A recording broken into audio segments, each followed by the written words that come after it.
สวัสดีท่านผู้ชมนะมาดูคุณพ่อตัดเสาพี่น้องเอ้ยให้ไหนคุณพ่อ มันเป็นยังไงมันห่างหายไปโดนบ่มันคุณพ่อบอกผมบ่ได้เห็นงานสร้างมา10 ปีแล้วจับลูกหมูก็ยังไม่อยากเปลี่ยนแล้วพี่น้องเอ้ยเขินแล้ว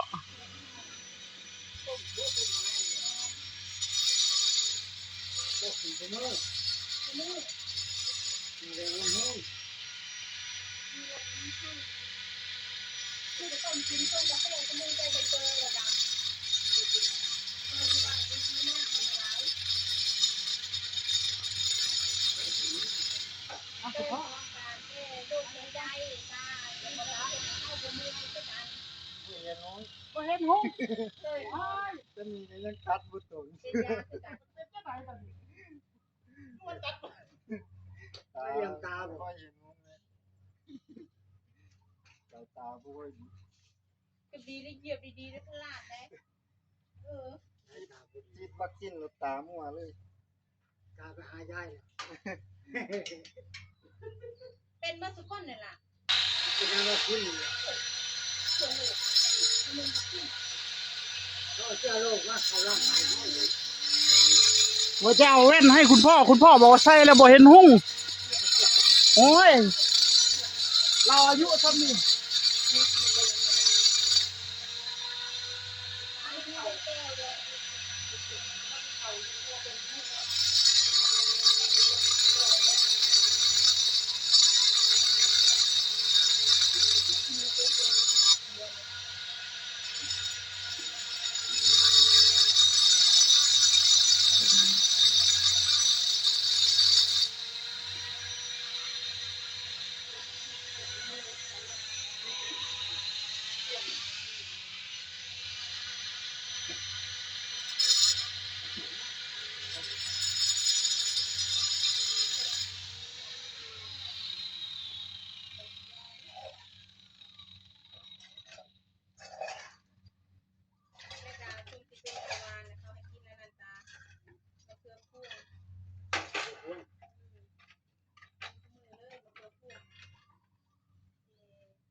ฉีดวัคซีนตาบ่เห็นหุ่งเลย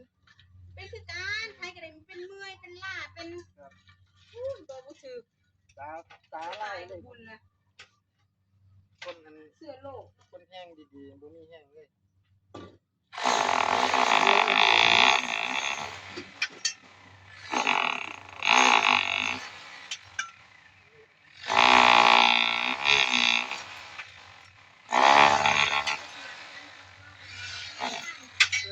เบิกเงินเบิกน้อยละไปบังคับ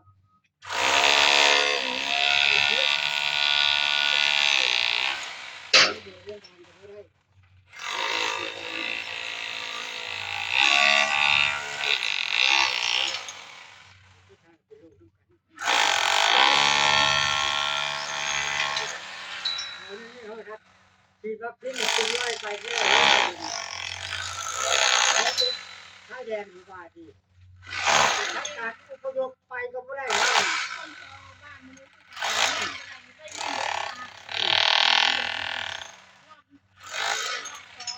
กินรอบ3บัดนี้ย่างบ่ได้เลยพิการเป็นยังไงแต่เขาเรียกที่2คือเป็นสลวินสลโวยเป็น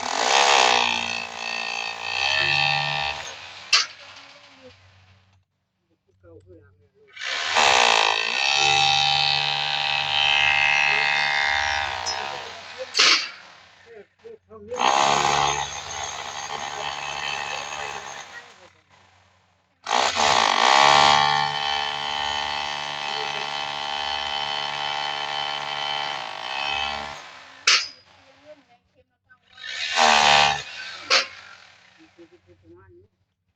แต่สมัยนี้อยู่กรุงเทพเพิ่น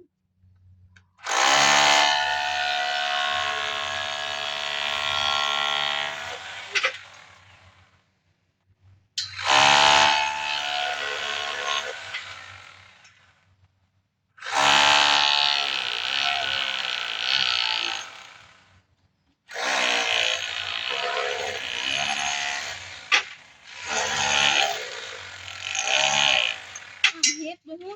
ฮึ ได้ดอกนึงอยู่ว่า เฮ็ดหยัง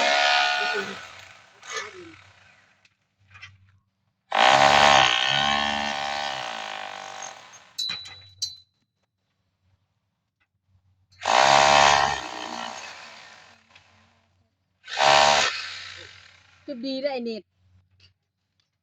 คือเป็นแต่ยานซั่น สูงกระเทือนเสียงสูงกระเทือนเนาะ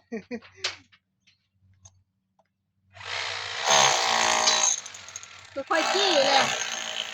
กระแทกแห้งเท้าแตกหมดแล้ว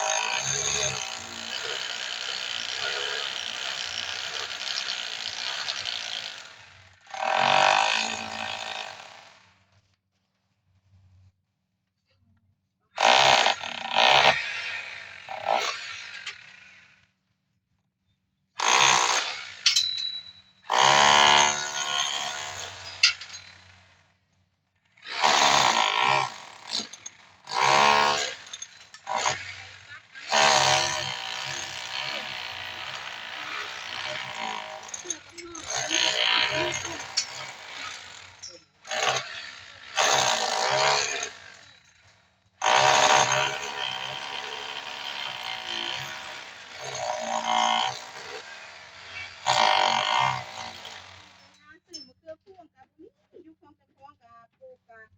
ตายดับหมดเลย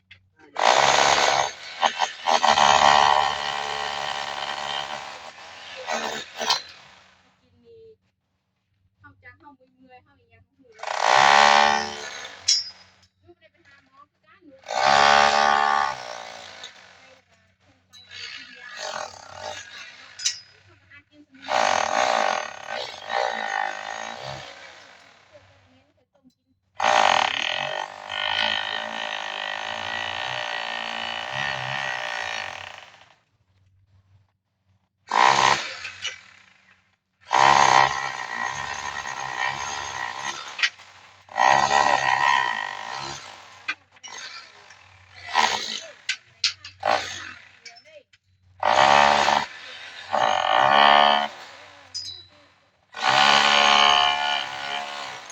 เป็นฟัง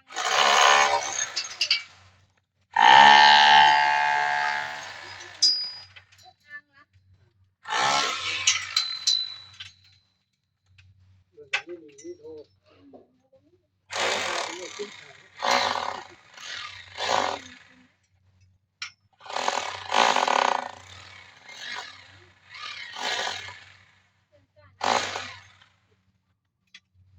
ดี๋ยวก็ อยู่สองคน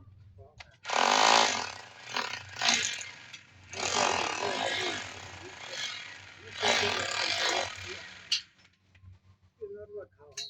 รถจมได้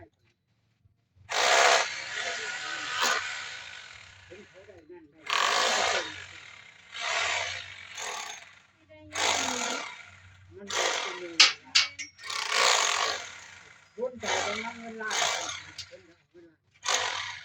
เงินล้านที่จะพากันตายมันคือบนจะนอนล้านมันยากถึงเงินล้านก็จะเดินทางเขาแต่รถที่เขาได้คือก็สบายใจมัน มันมีด้วย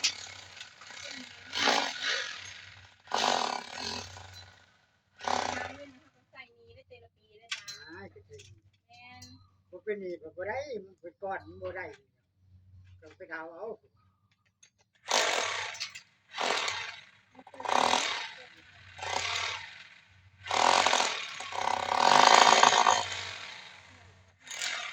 ไม่กล้าจะมีตัวมันจะมีเนาะรถกันหนึ่งกระโจกไปล้านตัว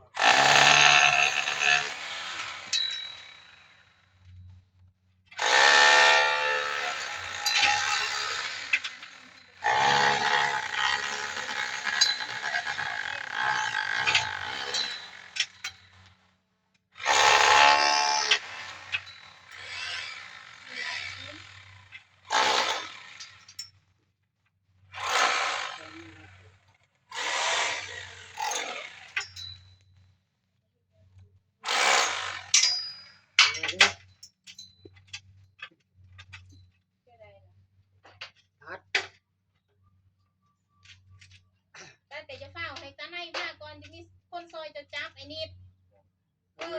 ลงมาก่อนทันเอานั่นเขาเดี๋ยวมันสิระเบิดนี่แนวนี่ของเขานี่เอ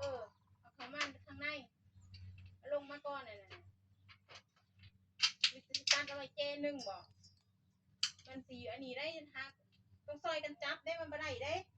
หาเฮ็ดได้มันหนักเด้ เดี๋ยวไว้อันนึง ตัดแล้วก็ไว้อันนึงก่อนบ่ตัดกันระวัง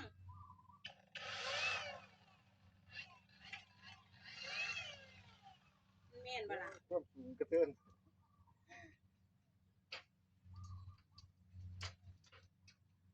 แม่นบ่ล่ะทุกดีได้พลาดลงทันใด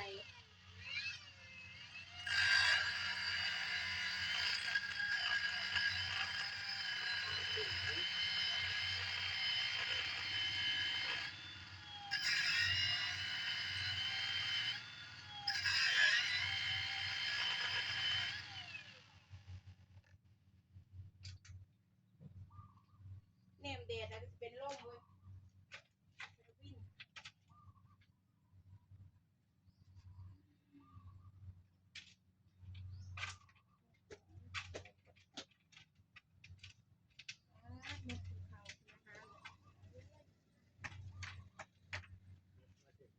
เม็ดดำนี่สีขาวเต็มดึง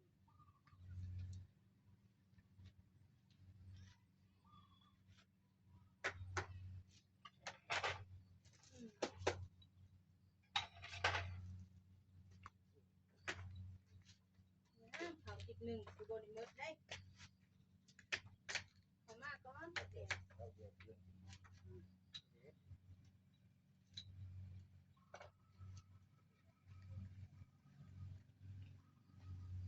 เขาโฮมก่อนมันฮ้อนเด็ดมันแห้ง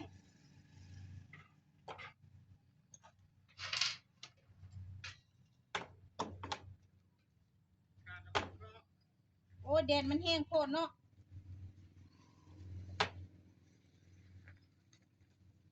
ยังทันได้ตัดเล็กมันบ่ มันเงากระเทินแล้วเบาหัน ฮะยังยาวกว่าเทิน ล่าวหันแหละ หมายถึงโตเจ้าความสูงเจ้าบ่ถึง มันมันสิซ้ำกันบ่แม่นบ่เฮาก็ได้ เราว่ามันเงากระเทิน ว่าคุณพ่อความสูงก็สิพอๆกันกับผมละมั้งรถเตี้ยกว่าสูงเท่าใดคุณพ่อก็สิสูงกว่าผมอยู่ตัว ก็นั่นแหละมันสูงกระเทิน ผมก็161 62คือกัน โอ้น่าสิสูงกว่าผมอีกจังน้อยอยู่เส้น2เส้นอยู่ คุณพ่อบอกว่าสูงกระเทินวะ เครื่องเนี่ยมันสูงกระเทินเนาะ เครื่องก็ดี แม่นมัน